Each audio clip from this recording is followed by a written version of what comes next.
Lights on versus వీక్షకులందరికీ మన ప్రభువైన యేసుక్రీస్తు నామంలో నా హృదయపూర్వకమైన వందనాలు. భూమి మీద అతని వంటి వాడెవడనూ లేడు అని దేవుని చేత చెప్పబడిన యోబు గురించి ఈ వీడియోలో తెలుసుకుందాం. యోబు సంతృప్తికరమైన సంతోషభరితమైన జీవితాన్ని అనుభవిస్తూ ఉండేవాడు. ఆయన ఒక పెద్ద ధనవంతుడు.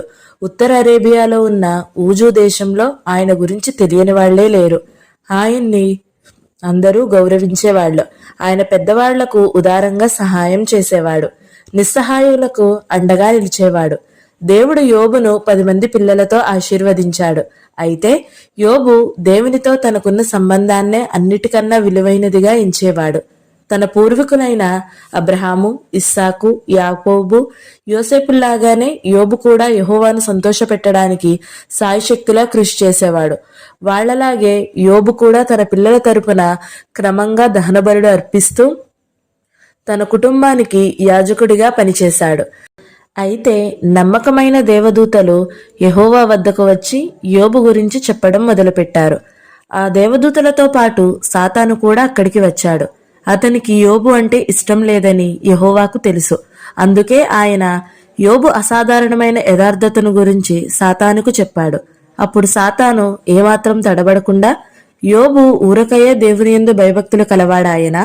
నీవు అతనికి, అతని ఇంటి వారికిని, అతనికి కలిగిన సమస్తమునకు చుట్టూ కంచె వేసితివి గదా అని చెప్పాడు. యథార్థంగా ఉండే ప్రజలంటే సాతానుకు అస్సలు ఇష్టం లేదు. ఎందుకంటే అలాంటి వాళ్ళు యెహోవా పట్ల హృదయపూర్వక భక్తిని చూపించినప్పుడు సాతాను ఒక ప్రేమలేని నమ్మక ద్రోహి అని నిరూపిస్తున్నారు.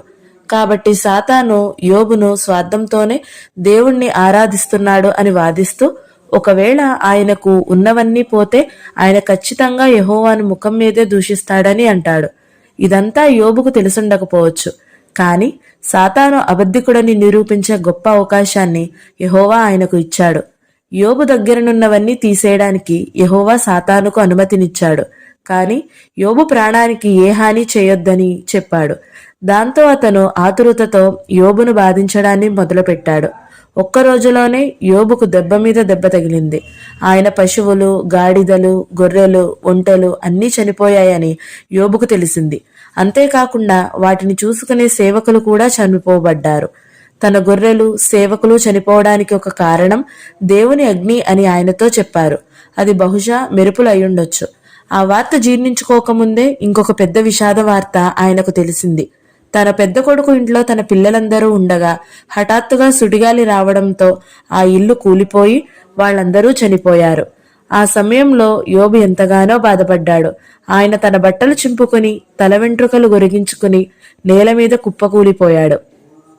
అన్నీ దేవుడే ఇచ్చాడు, దేవుడే తీసుకెళ్లిపోయాడు అని యోబు అన్నాడు.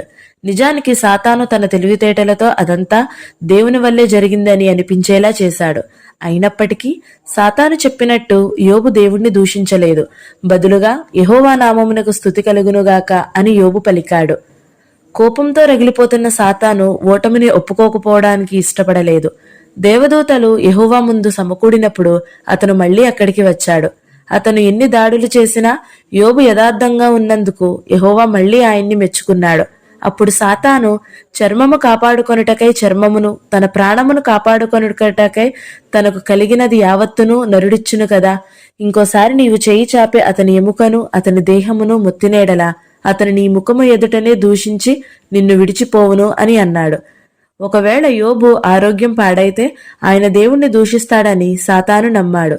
యెహోవా యోబుపై పూర్తి నమ్మకంతో ఆయన ఆరోగ్యాన్ని పాడు చేయడానికి సాతానుకు అనుమతించాడు. కాని యోబు ప్రాణం తీయొద్దని గద్దించాడు. నడినెత్తి నుండి అరికాలి వరకు శరీరమంతా నొప్పు పుట్టించే పుండ్లతో నిండిపోయింది. ఒకసారి ఊహించుకోండి, ఆయన ఎంత బాధపడి ఉంటాడో. ఆయన తల వంచుకుని దిగులుగా ఒంటరిగా కూర్చున్నాడు. కనీసం తన మీద వాలుతున్న ఈగల్ని తోలుకునే శక్తి కూడా ఆయనకు లేదు. బూడిదలో కూర్చుని దుఃఖిస్తున్న ఆయనకు ఒంటి మీద పుండ్లను మట్టి పెంకుతో గోక్కునే శక్తి మాత్రమే ఉంది. ఒకప్పుడు ఆయన గౌరవించిన వాళ్ళు ఇప్పుడు అసహ్యించుకుంటున్నారు. స్నేహితులు, పొరుగువాళ్లు, బంధువులు ఆయన్ని విడిచిపెట్టేశారు. అందరూ ఆయన్ని ఎగతాళి చేస్తున్నారు. తన దేవుడైన యెహోవా కూడా తనతో కఠినంగా వ్యవహరిస్తున్నట్టు ఆయనకు అనిపించింది. కాని అది నిజం కాదు. ఆయన భార్య అప్పటికే 10 మంది పిల్లల్ని పోగొట్టుకుని గుండెకోత అనుభవిస్తుంటే ఇప్పుడు తన భర్త ఇలా నిస్సహాయ స్థితిలో చూడాల్సి వచ్చింది. ఆ బాధలో ఆమె, నీవు ఇంకా యథార్థతను వదలకయుందువా? దేవుణ్ణి దూషించి మరణము కమ్ము అని అంది. ఇంతకు ముందెప్పుడు ఆమె అలా మాట్లాడలేదు. ఆమె తెలివి తక్కువదానిలా మాట్లాడుతుందని యోబు ఆమెతో అన్నాడు. కాని ఆయన దేవుణ్ణి దూషించలేదు. తన పెదవులతో ఏ పాపం చేయలేదు. సాతాను క్రూరంగా నిందించి యోబును మాత్రమే కాదు, మొత్తం మానవజాతిని అతను నిందించాడు. తన ప్రాణమును కాపాడుకొనుటకు తనకు కలిగిన యావత్తును నరుడిచ్చును గదా అని అతను అన్నాడు. మరో మాటలో చెప్పాలంటే మనలో ఏ ఒక్కరూ యెహోవాకు పూర్తిగా యథార్థతగా ఉండలేరని సాతాను నమ్ముతాడు.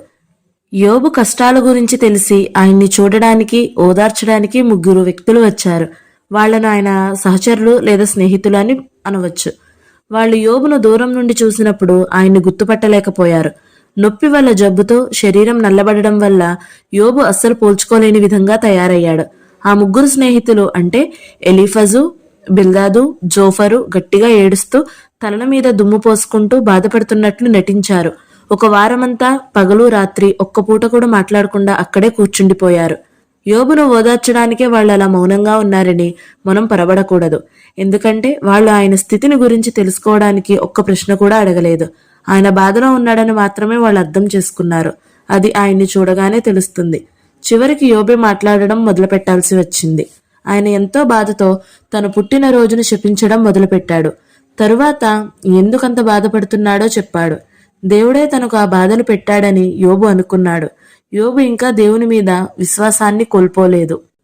అయినప్పటికీ ఆయనకు ఓదార్పు అవసరమైంది. ఆయన స్నేహితులు మాట్లాడడం మొదలుపెట్టి కాసేపటికే వాళ్ళు మౌనంగా ఉండడమే మంచిదని ఆయన గుర్తించాడు. ఆ 3 పెద్దవాడు, యోబు కన్నా ఎంతో పెద్దవాడని ఎలీఫజు మాట్లాడడం ప్రారంభించాడు. కాసేపటి తర్వాత మిగతా 2 కూడా మాట్లాడారు. నిజానికి వాళ్ళు ఏమీ ఆలోచించకుండా ఎలీఫజులాగే మూర్ఖంగా మాట్లాడారు. వాళ్ళు చెప్పిన కొన్ని మాటలు తప్పు కాదన్నట్టు అనిపించొచ్చు. ఎందుకంటే దేవుడు ఉన్నతుడని, చెడ్డవాళ్లను శిక్షిస్తాడని, మంచివాళ్లకు ప్రతిఫలం ఇస్తాడని ప్రజలు సాధారణంగా చెప్పే మాటలే వాళ్ళు చెప్పారు. అయితే వాళ్ళకి యోబు మీద ఏమాత్రం జాలి, దయ లేవని మొదటి నుండి వాళ్ళు మాటల్లో కనిపిస్తుంది. ఎలీఫజు మాటలు తర్కబద్ధంగా ఉన్నట్టు కనిపించినా ఆయన ముఖ్యమైన సత్యాల్ని నిర్లక్ష్యం చేస్తూ మాట్లాడాడు. దేవుడు మంచివాడు, ఆయన చెడ్డవాళ్లను శిక్షిస్తాడు. కాబట్టి యోబు శిక్ష అనుభవిస్తున్నాడంటే ఆయన ఏదో తప్పు చేసి ఉంటాడని ఎలీఫజు అన్నాడు. ఎలీఫజు మాటల్ని యోబు ఒప్పుకోలేదు. అవి తప్పని స్థిరంగా చెప్పాడు. అయినా సరే ఆ 3 సలహాదారులు యోబు ఖచ్చితంగా ఏదో పాపం చేసి దాన్ని దాచిపెట్టడానికి ప్రయత్నిస్తున్నాడు, అందుకే ఆ కష్టాలు వచ్చాయని అనుకున్నారు. యోబు గర్విష్ఠని, చెడ్డవాడని, దైవభక్తి లేనివాడని ఎలీఫజు నిందించాడు. యోబు చెడ్డ పనులు మానేయాలని, పాపం చేయడంలో ఆనందించకూడదని ఎలీఫజు అన్నాడు. బిల్దాదు ఇంకా ఘోరంగా మాట్లాడాడు. యోబు కుమారులు ఏదో పాపం చేసి ఉంటారని, అందుకే వాళ్లకు తగిన శాస్తి జరిగిందని అన్నారు. తప్పుగా ఆలోచిస్తున్న ఆ మనుషులు కేవలం యోబు యథార్థంగా లేడని నిందించడమే కాదు, అసలు యథార్థంగా ఉండడం వల్ల ఏ ఉపయోగం లేదని కూడా అన్నారు. ఎలీఫజు తన మాటల మొదట్లో అతనికి ఏదో ఆకారం కనిపించిందని, చాలా భయమేసిందని చెప్పాడు. అది కనిపించాక దేవుడు తన సేవకుల్ని నమ్మట్లేదు, తన దూతల్లో లోపాలు కనుగొంటున్నాడు అనే విషయం తనకు అర్థమైందని చెప్పాడు. అతని మాటలు హానికరమైనవి. అవి దేవుని మీద విశ్వాసం కోల్పోయేలా చేయగలవు. ఎందుకంటే మనుషులు ఎప్పటికీ దేవుణ్ణి సంతోషపెట్టలేరని అతను అంటున్నాడు. ఆ తర్వాత బిల్దదు, ఒక పురుగు యథార్థతకు విలువలేనట్టే యోబు యథార్థతకు కూడా దేవుని దృష్టిలో విలువలేదని అన్నాడు. ఈ సంభాషణంతా మొదలయ్యే సమయానికే ఎంతో బాధలో ఉన్నాడు యోబు. తాను కొన్నిసార్లు వెర్రి మాటలు పలికానని, నిరాశలో అలా మాట్లాడానని మొదటి నుండే చెప్పాడు. ఎందుకో మనం అర్థం చేసుకోవచ్చు. ఆయన భరించలేనంత బాధలో ఉన్నాడు.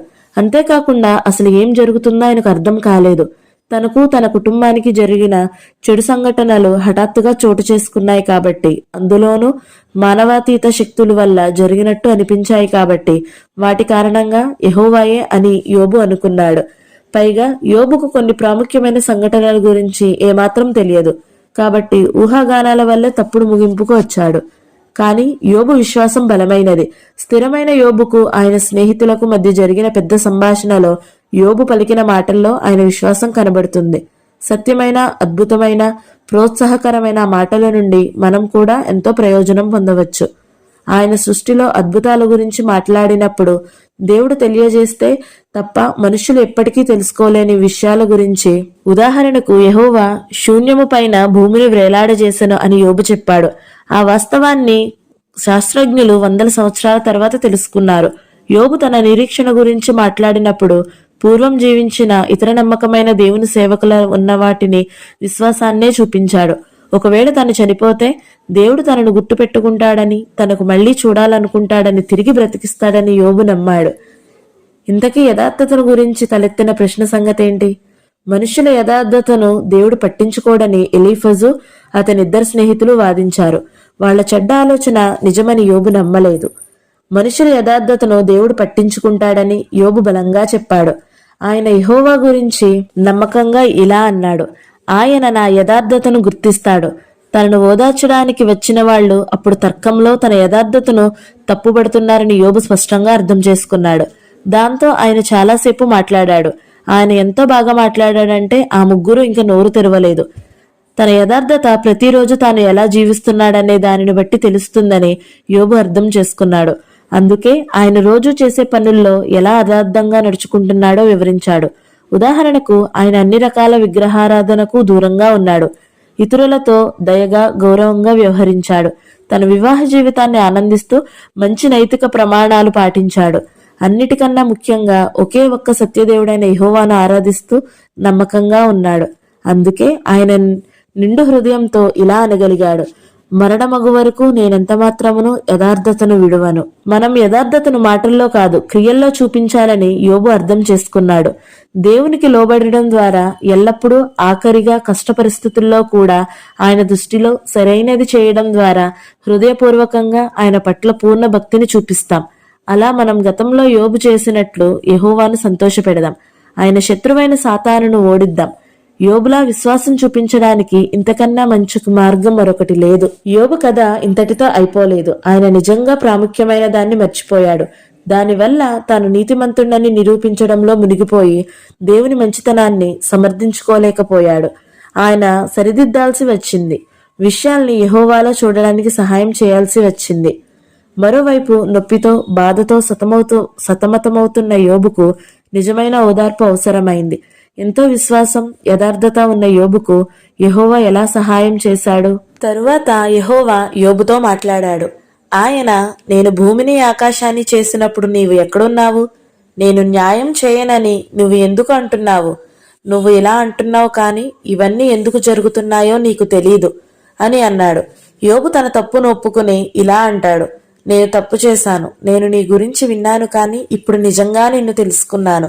నువ్వు చేయలేనిదంటూ ఏదీ లేదు. నేను అన్న మాటలకు నన్ను క్షమించు అని దేవుణ్ణి వేడుకున్నాడు. యోబుకు వచ్చిన పరీక్ష పూర్తయ్యాక యెహోవా యోబుకు మళ్లీ ఆరోగ్యాన్ని ఇచ్చాడు. అంతకుముందు ఆయనకున్న వాటికన్నా యెహోవా చాలా ఎక్కువగా ఇచ్చాడు. యోబు చాలా కాలం సంతోషంగా జీవించాడు.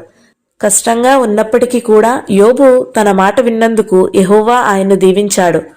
ఈ వీడియో మీకు నచ్చినట్లయితే లైక్ చేయండి, షేర్ చేయండి. అలాగే ఈ ఛానల్ని సబ్స్క్రైబ్ చేయండి. Thank you for watching. Praise the lord.